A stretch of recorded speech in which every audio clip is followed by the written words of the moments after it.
I should say, if this is not apparent already, we're going to be talking about adult topics, and we're going to be talking like adults. So, were you saying that for me? I was looking you in the eyes because I was worried that you were going to talk like adults, Josiah. Yes. Yes. Okay. Got it.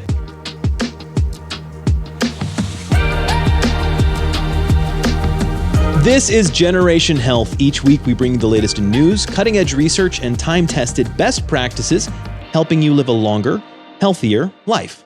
Across from me, Mr. Dante DiMatteo, PharmD, certified strength and conditioning specialist. How are you, my friend?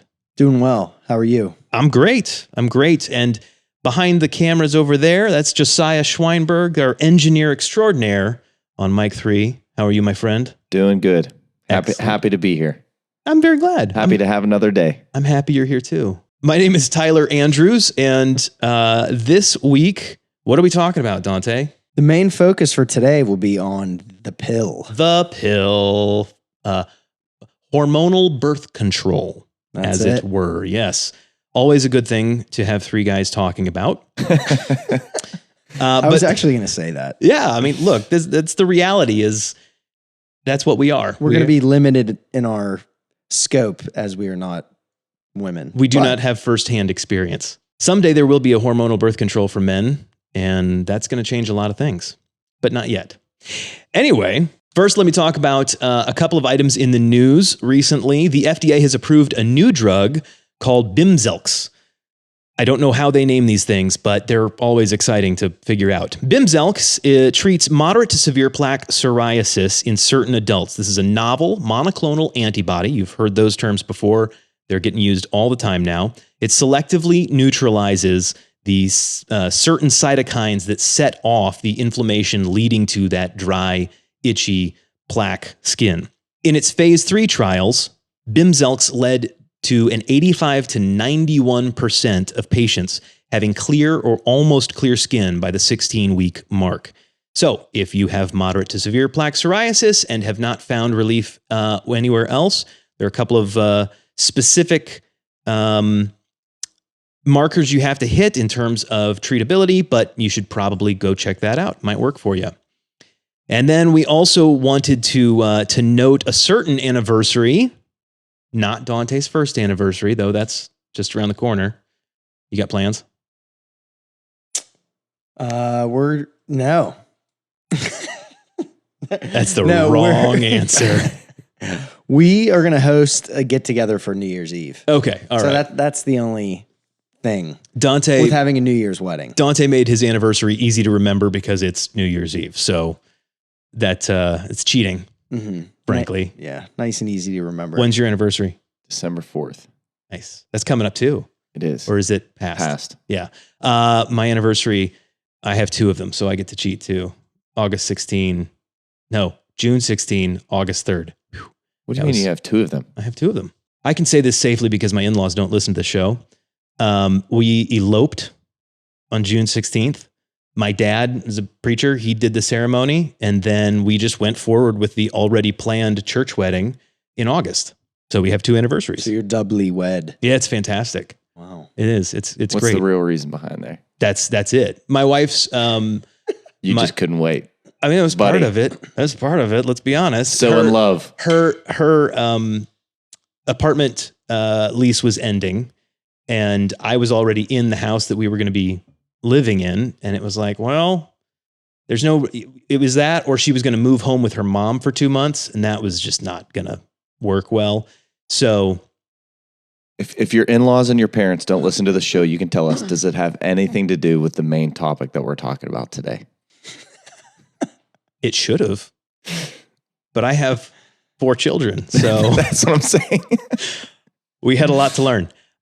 Anyway, that's beside the point completely. We were talking about a major anniversary, this one being the first anniversary of the FDA's announcement that pharmaceutical companies are unable to produce enough Adderall to meet demand. 1 year later, things aren't any better. No less than 8 manufacturers have reported shortages, but we still don't really know why.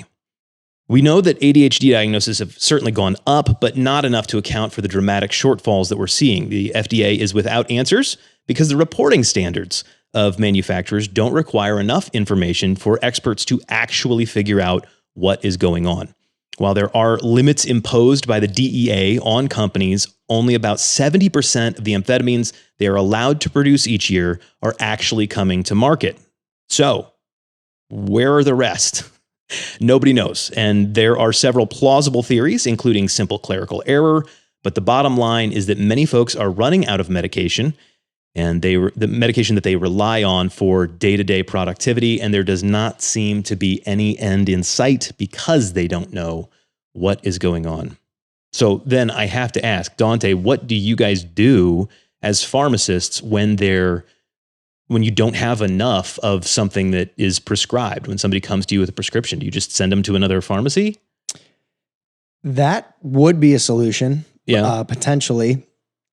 Now, it will definitely vary between pharmacies and pharmacists. Sure. These examples like this are often opportunities to separate yourself from the pack. So not that you can just conjure up some extra Adderall for somebody, but it's just the care in which you take when customers, are frustrated by the unavailability of these meds. Yeah. So what we do often is we just try to stay ahead of it. Somebody is coming due in 7 days, 10 days. We're already looking ahead at what the stock issues are looking at. So we can reach out to them and say, hey, we're 10 days out. If I were you, I would start calling around other pharmacies to see if you could figure something out. Or we'll say, you know what? We don't have your strength in stock, but we might be able to make some sort of combination of what we do have to equal your daily dose. Yeah. Can't do that without working with the doctor, obviously, of course. Yeah. But we at least facilitate those sort of things with doctors. So you just making sure that patients are aware ahead of time and dealing with that's fantastic. Yeah, and you have to get creative for sure. Yeah. If you're on an ER formulation, maybe you're temporarily going to have to use an IR, or vice versa. This is where it also helps to have other colleagues in the area. Although it's a lot of competition, unfortunately, we can at least send a text out to some of our friends at other stores. Hey, do you guys have 20s in stock? I got a good patient who, he's going to be stuck here in a few days. Is there anything you can do? Yeah. It is a pain in the butt. Yeah. To deal with as a pharmacist. It's even more of a pain to deal with as the patient. So at least if we can try not to give the patient a bad time when all they're doing is looking for their med. Absolutely. That's the least we could do. So we try to, lead the way, if you will, in that setting. I love that. I think I had a mentor once inform me or teach me that that lifelong customers aren't made because everything goes right. Lifelong customers are made when things go wrong and you take care of it properly. Mm-hmm. And so I think that's a fantastic example of that. Mm-hmm. Well done, guys. Yeah, that's a Diane or a Joe, my dad, sort of principle for sure. Absolutely. Things that go south, they're just opportunities to spin them positively for somebody. Yeah, like you said. All right. Well, tell me about the pill. What is it? Tell me how it works, why it works. When it came to market in the 60s, right? Mm-hmm. Contraception in general has been around for centuries. Sure. Now, if we look at it in terms of the, emergence of hormonal birth control, which we'll focus on. Right. That's the purpose of today's show. That's the purpose, yes. And to mention, contraception is essentially just referring to any intervention that would reduce the chance of pregnancy. Right. And so the centering of the conversation will be on the reversible category of birth control. And so what falls within that would be the hormonal and non-hormonal methods, our focus being hormonal. Okay. So just to show you how it kind of dichotomizes. Yes. Yeah. And I should say, if this is not apparent already, we're going to be talking about adult topics and we're going to be talking like adults. So if for some reason that's not something you want kids to hear, you might want to pause the episode now and come back later, but we're not going to be gross or graphic, but there could be something said that you don't want Johnny or Jane to hear. So heads up. Okay. Sorry. Were you saying that for me? I was looking you in the eyes because I was worried that you were going to talk like adults. Josiah. Yes. Yes. Okay. Got it. Duly noted. No fart jokes. Okay. Yeah. Got it. All right. Sorry. Go ahead. Hormonal birth control, reversible hormonal birth control, particularly. Yes. So, in looking at more of the specific details, the most commonly used form are, again, these hormonal methods.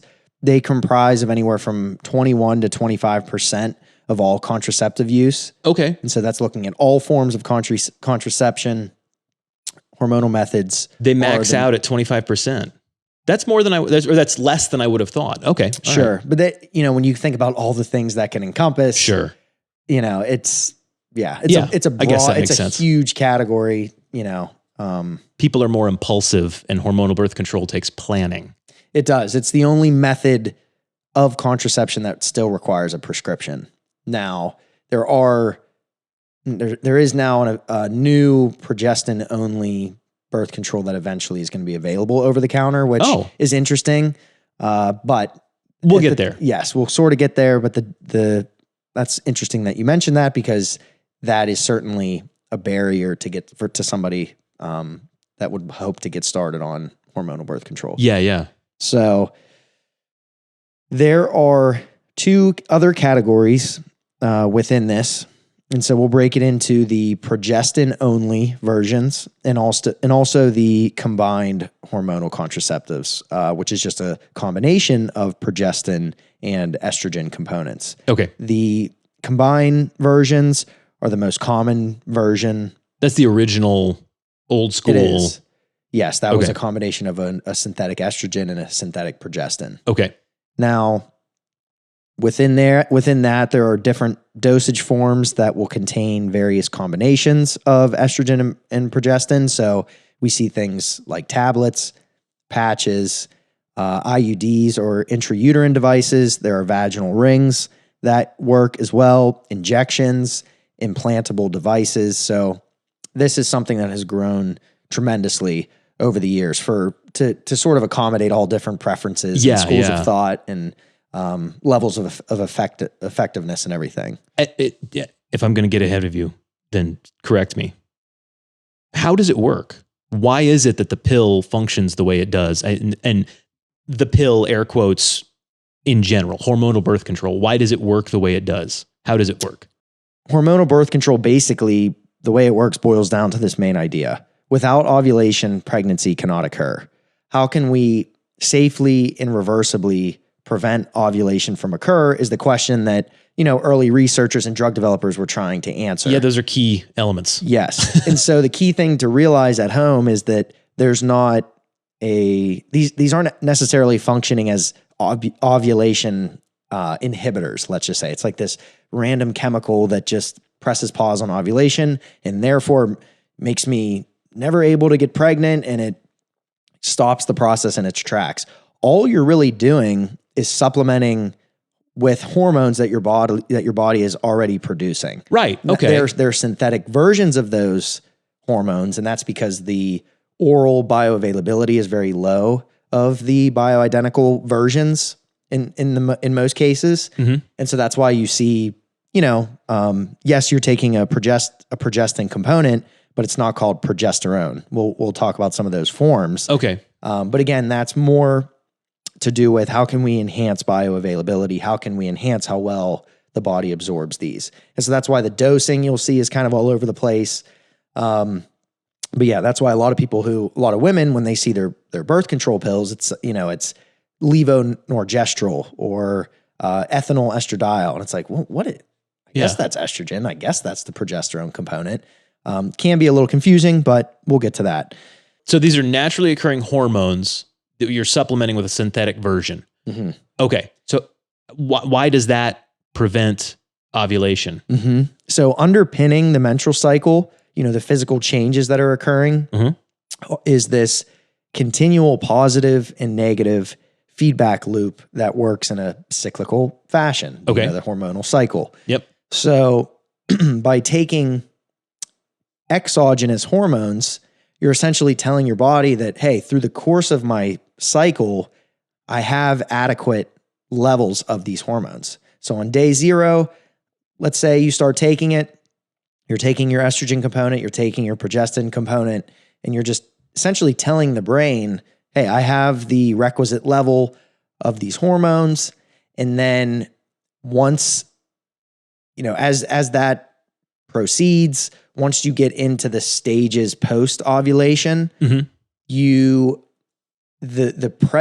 ultimately the presence of those hormones that then signifies to the brain that, oh, we have plenty of hormone.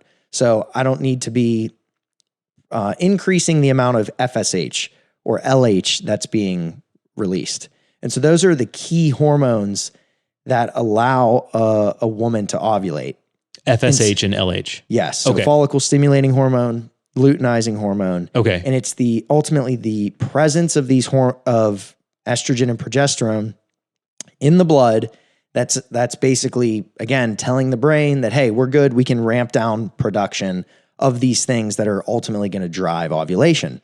So you're essentially tricking your body into the idea that maybe it has already ovulated. And Got it. And for a lot of people, and for me initially in learning this, that may not have even been abundantly clear. And so if we look at how the commercially available products are arranged, that can help, drive home some of this further. Okay. So most commonly, the regimen of birth control we'll see is the 21 days on of active hormone, 7 days off of placebo, or maybe it's iron or sugar pills or whatever. And so what that does is essentially creates it basically creates a cycle. It creates a menstrual cycle for a woman. So you are taking the estrogen and progesterone for those 21 days.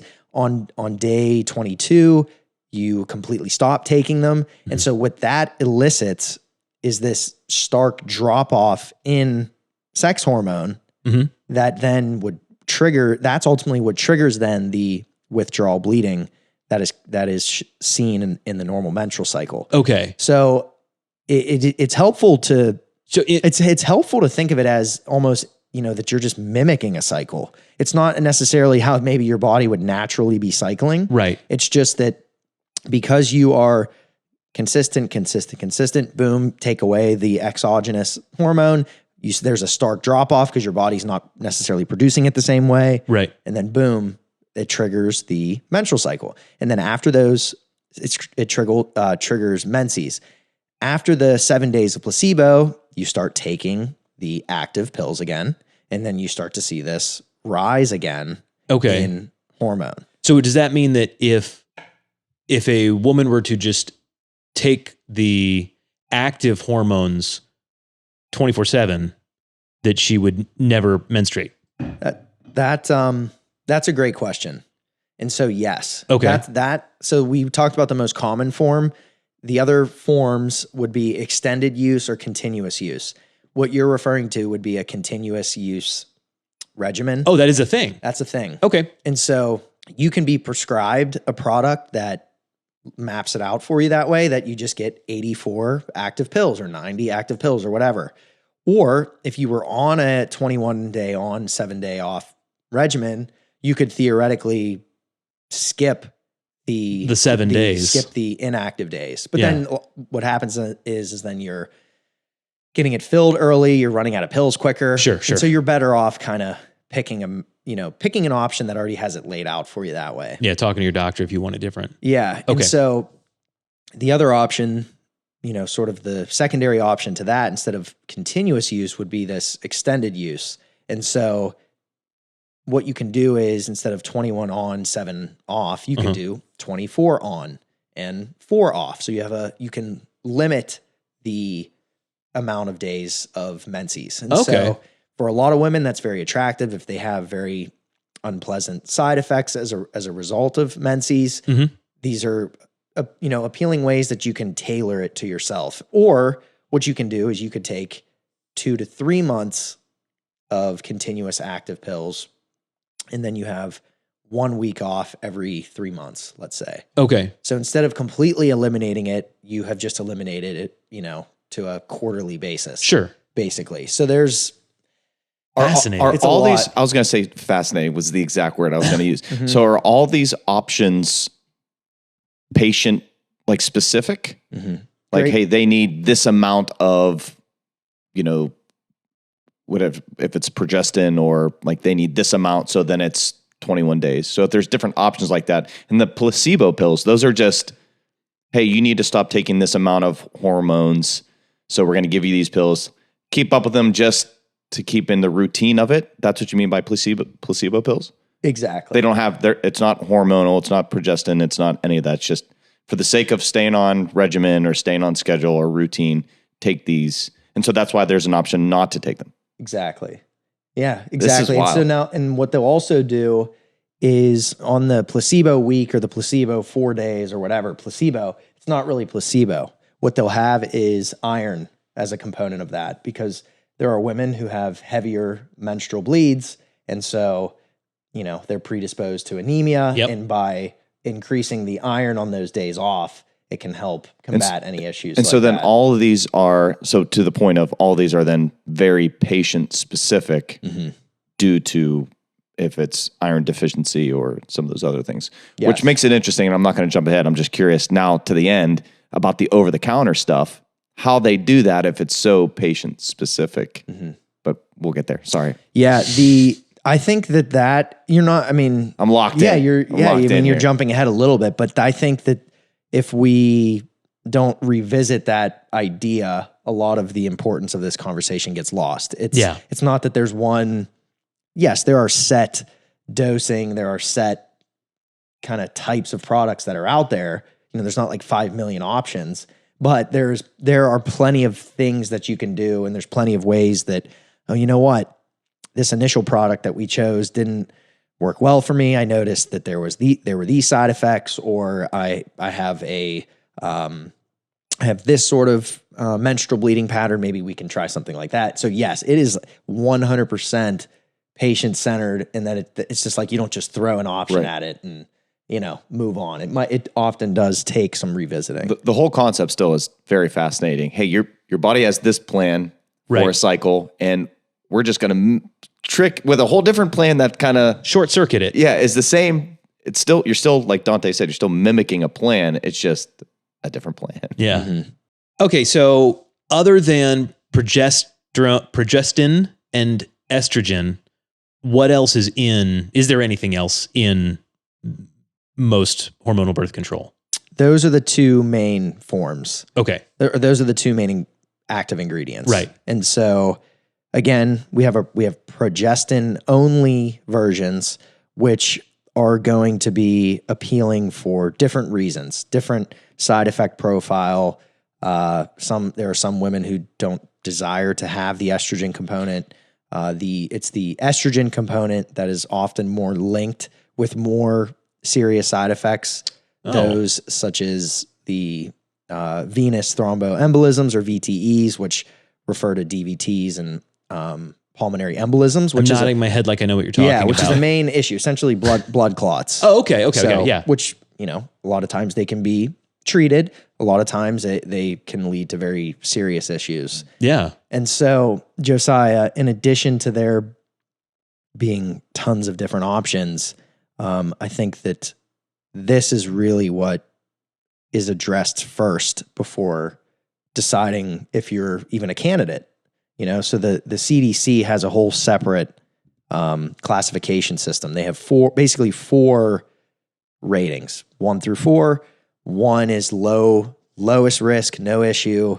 This can be started right away. If you fall into the 4th category because of a certain set of characteristics, this makes it this is a non-option, Non-candidate. for you. So yeah, there are certain things we can even hone in on later, but yes, the side effects certainly dictate often what the next steps are. So looking at the specifics of the estrogen and the progestins, we'll start with the progestins. So again, just to remind everybody, progesterone is the naturally occurring progestin in the body, but the actual drug products contain much different forms of that. There are pregnanes, estranes, gonanes, and then there's one newer agent which is derived from a little bit of a different realm That one is drospirenone, which is very commonly used. It's used in tandem with estrogen. It's used by itself. They used to break up the progesterones by generation, but so basically generation in which they were created. Yeah. But it wasn't really doing a whole lot, so they broke them up more into their structural components. The pregnanes, so things like medroxyprogesterone, which is most often seen as the depot shot. So somebody might get a progesterone shot, the medroxyprogesterone shot, every 3 months. Oh, so wow. That is one example of an injection, intramuscular injection that can be used. That would be an example of something that would take longer to resume a cycle, so to speak, off birth control. Right. And so there's very specific utilities for that. There are patients who have, for whatever reason, issues with adherence. And so by doing something that lends itself to theoretically 90 days or more of contraception, that's it's not without issues, but it's a viable option. The estranes and the gonanes are, just for the sake of mentioning, those are testosterone derived. Okay. And so that will often also dictate why you select, as a clinician, why you select a different product, or maybe why you had a certain reaction to a certain product. Drospirenone is interesting, and I just wanted to sort of hallmark this one because instead of it being testosterone derived or progesterone derived, it's actually spironolactone derived. Spironolactone is an aldosterone antagonist. And so what that means ultimately is that it's used in most cases to reduce blood pressure.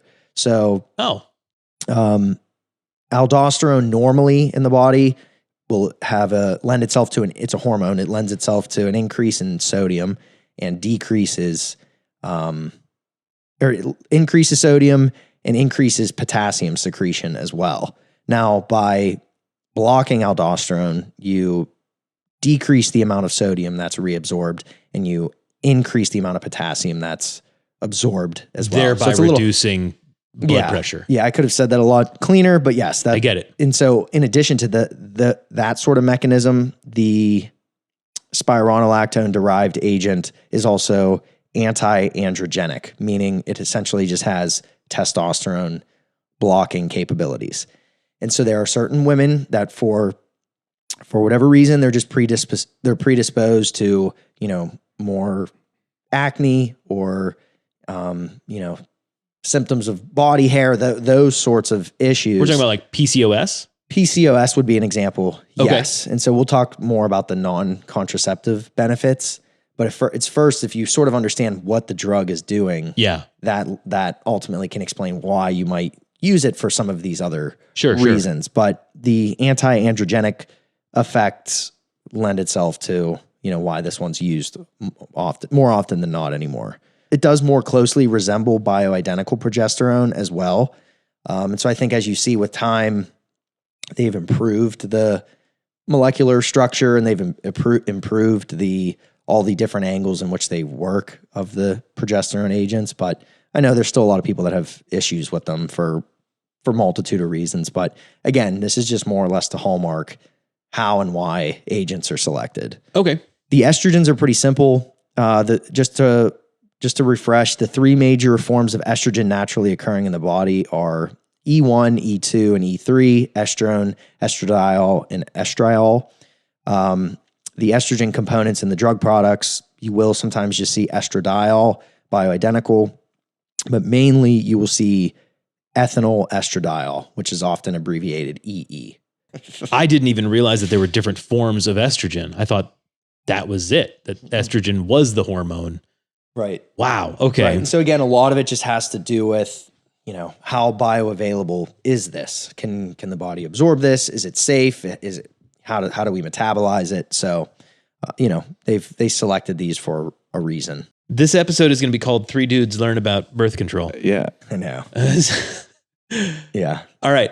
So that's the 101 of how it works and why it works and what's in it.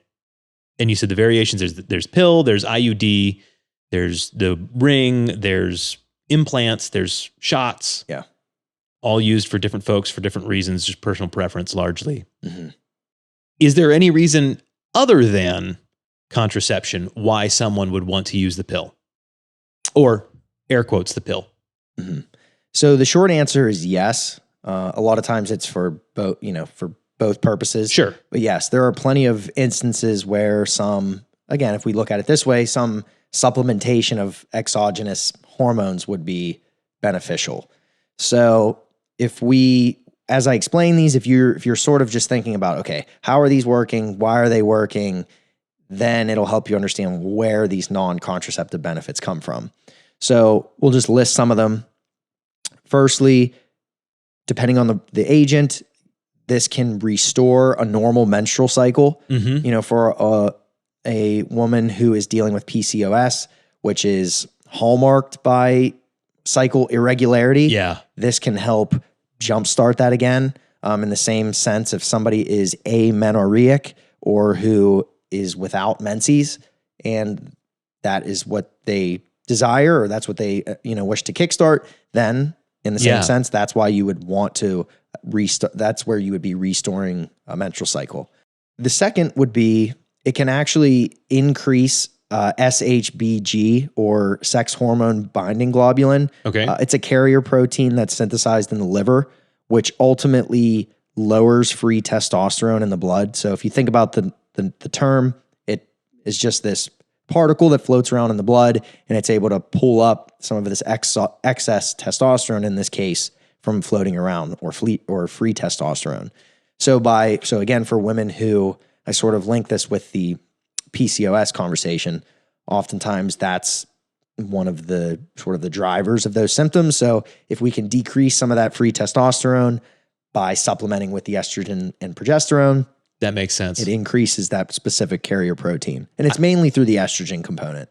By using hormonal options, it can also treat dysmenorrhea, or reduce or prevent painful periods. It can also treat menorrhagia, or which that's just referring to notable menstrual blood loss. Okay. And so specific products, specific combinations can help reduce that, as you would imagine, is quite unpleasant. Yeah. It can also reduce, just in general, hormonal fluctuations, those most characterized by PMS and PMDD. I was just going to say, I can see an application for this in those things too. And so I know that like hormonal imbalance, hormonal fluctuation can be a bit nebulous. But if you just tie this back to how in the world are these working, what do these products have in them? You're just thinking, okay, for the most part, even though there are monophasic and multiphasic products where some are very consistent, others have a bit more of a ebb and a flow of what's given. It's a big topic, obviously. But again, the key is if in theory your body is not producing a stable level of these hormones, or a level that your body can tolerate, that giving it essentially a baseline is why these can help to do that. Okay, so that's a great 101 for some of us who maybe didn't fully understand all of this. Thank you. Yeah, certainly not exhaustive, but should hopefully lay the. I don't know. I'm pretty exhausted. Yeah, tell me. 101, 201, 301. I just got a lot of info there. That was like 101 and 102. Was it? That's amazing. It is crazy that these are things that are so ubiquitous in society, and a vast majority of men, I will speak for us, don't actually have any concept of how this actually works. So this is almost our target audience, I think, for this episode. I mean, seriously. I was almost curious, like I wonder.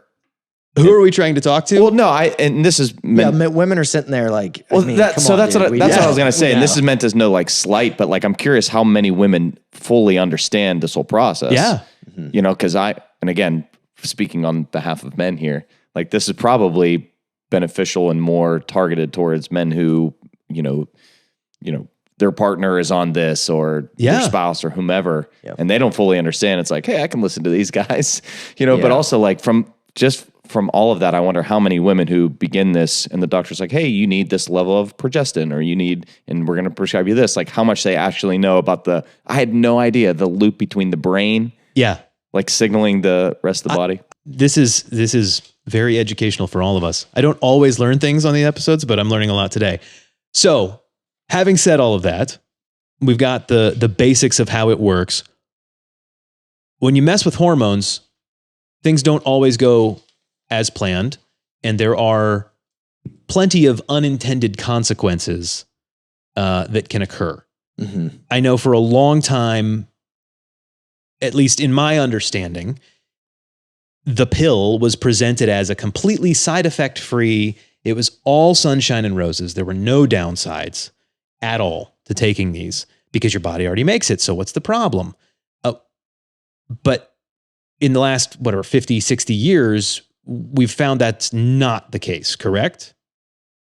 Correct. Okay, because I keep seeing articles where they mention it or they talk about the downside of hormonal birth control.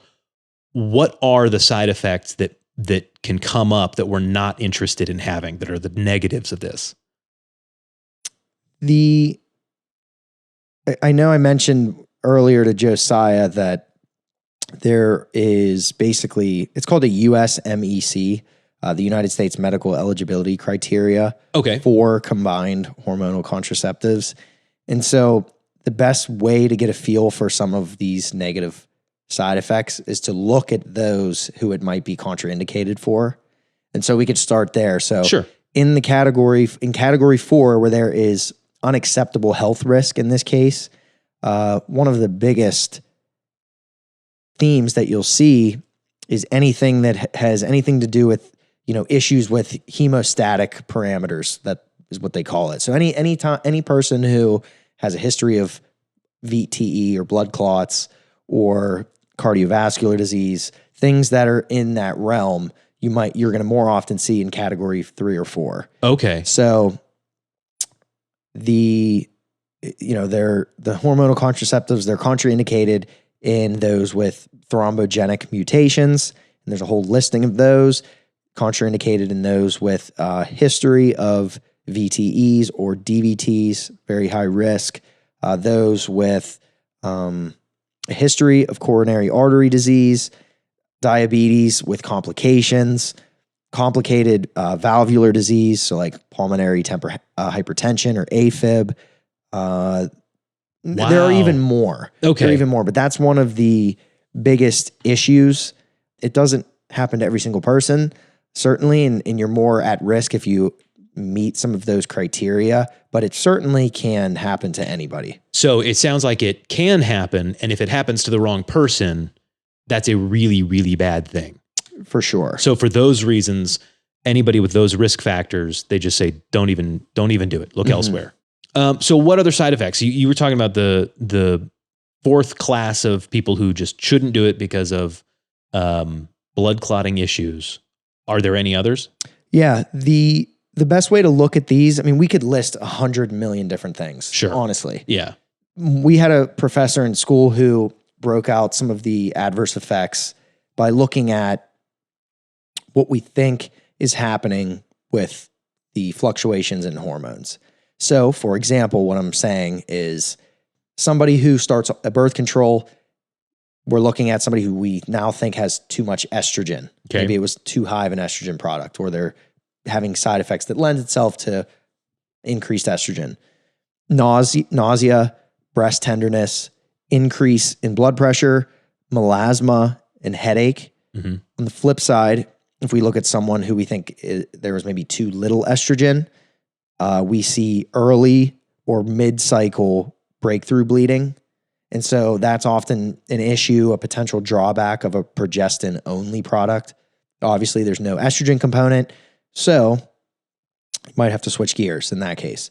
So again, early to mid-cycle breakthrough bleeding, increased spotting, hypomenorrhea, too much progestin component.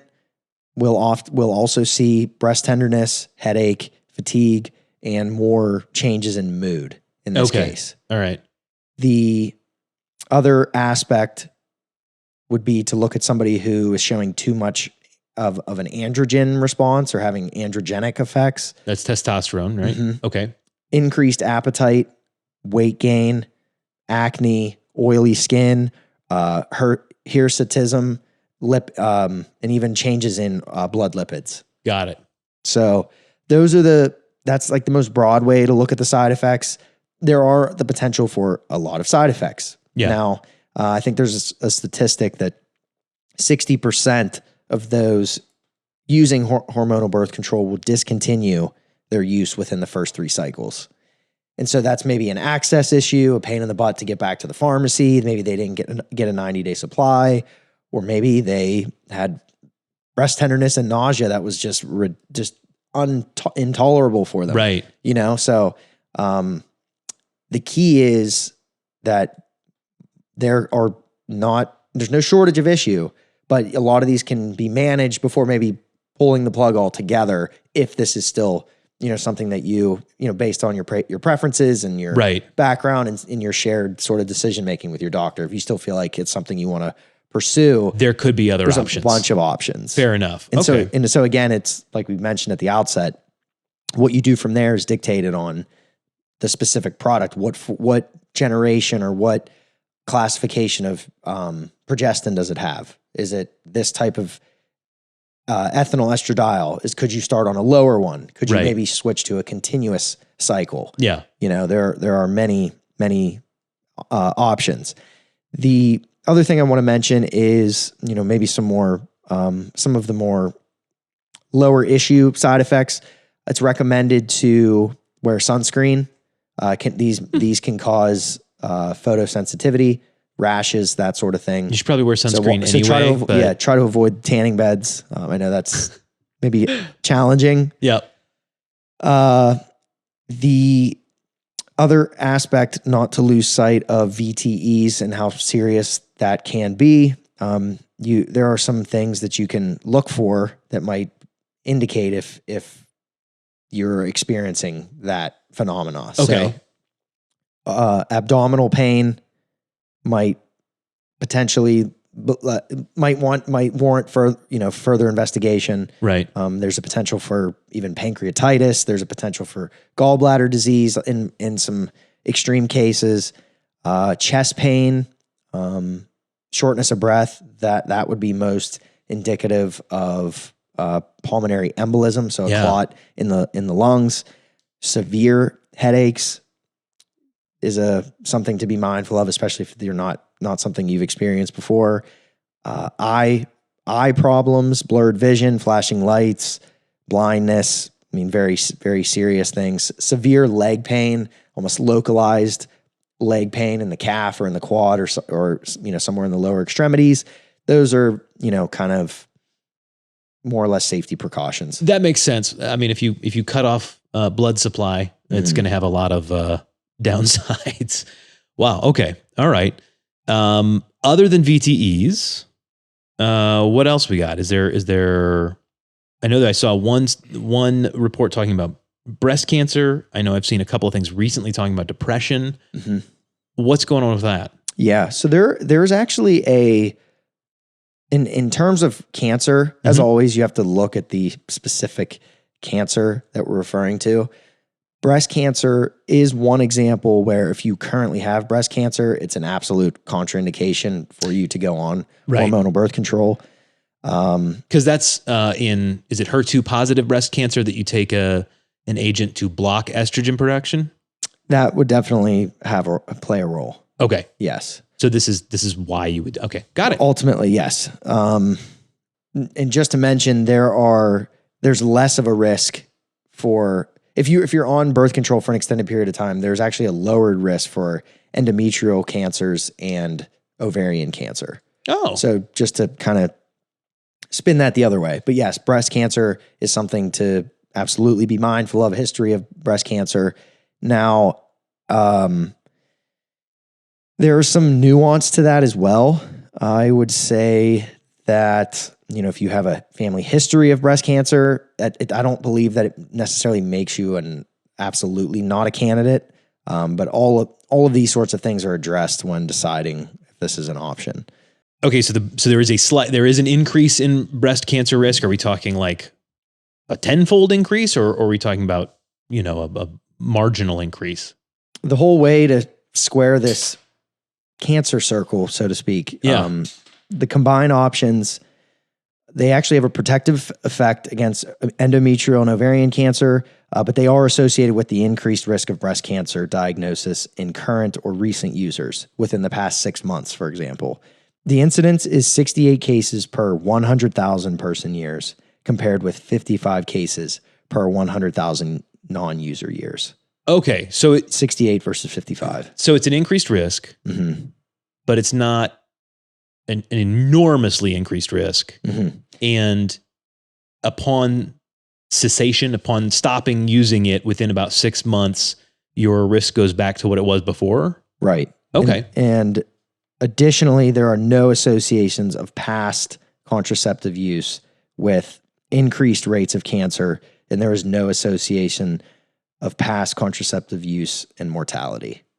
That's a good thing. Although there are risks and there are many complications that can arise if you're potentially not an appropriate candidate for what was selected. Sure.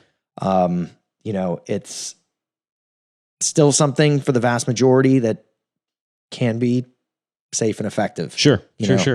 All right. So when it comes to depression, we don't know a whole lot about that, but what is your take on that? Without digging into deep studies and stuff here, what have you got? I think it's logical to say that there would be the potential for mood changes in supplementing with exogenous hormones. Makes sense. So I think at the most fundamental level, it makes complete sense as to why that can occur and does occur in women of all ages. But I think that a lot of that can be mitigated with selection. So there are certain options, or just you say the heck with it. We tried it, and something happened to my mood, and it's not worth it. I think that's a very viable reason to explore something else. There are other options. There are other options. That makes sense. There are, but there are also other options within the combined and progestin alone. Is that options. The mini pill versus the pill? Okay. All right. That makes sense. So the only other thing in my mind that I think we need to cover, and I assume this is a very brief question, is reversibility. That was one of the things you talked about being the key factors for development initially, was it had to be reversible, which makes sense. You don't want to make that decision when you're 15 years old and never be able to reverse it. Are all hormonal birth controls reversible? They are. Okay. How reversible? How quickly does this happen? Is it as soon as you stop taking your pills, or as soon as you Yeah. The broadest statistic would be that anywhere between 79 and 96% of women are able to get pregnant within 12 months of going off the pill. Okay. So there are some that, depending on what they were taking, they within a couple days or weeks, they are ready to go. Yep. There are others that it's more like a year. Yeah. But again, is it because of the method that they were using? Is it something physiologically that they're dealing with? Is it their partner? There's a lot.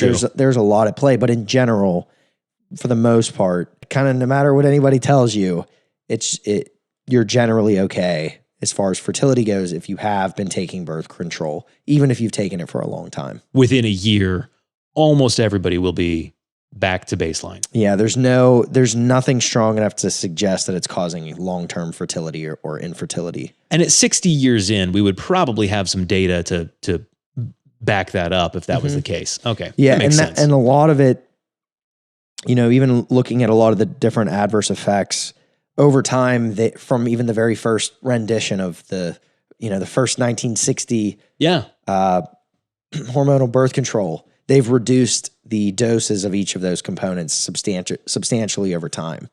So a lot of maybe the natural hormonal suppression that can occur would be worse if we were on mega doses of hormones for extreme amounts of time. But the relative doses are, they've been able to study the doses of these synthetic products for a long time. And not that they're perfect, it's just that they are not physiologic levels that women are being, supplemented with. So that certainly plays a role in and even when you're starting on a birth control option, they're working to start you on the simplest or the lowest possible dose. And so I think all of that, does that play a direct one-to-one role with fertility specifically? Right. But in general, being very judicious with the doses that are now available. Yeah. That certainly plays a role. If there was going to be a significant effect on it, it probably would have been obvious back in the 60s and 70s when the dosages were so much higher. Is that what you're saying? Mm-hmm. Got it. Okay. And even kind of looping in the idea of adherence, these hormonal methods, they're most effective if the patient is adherent. That makes sense. So if you're missing doses, you're more likely to get pregnant. Yeah. So what does that say? That even these short-term fluctuations, and I missed a dose this week, I missed 2 in a row at this point in time, it speaks to the reversibility for the most part for these products. Yeah. So it's only as effective as you are adherent at using it. Makes complete sense. Mm-hmm. Well, my brain is full. I think I have learned a thing or two today. Thank you, Dante.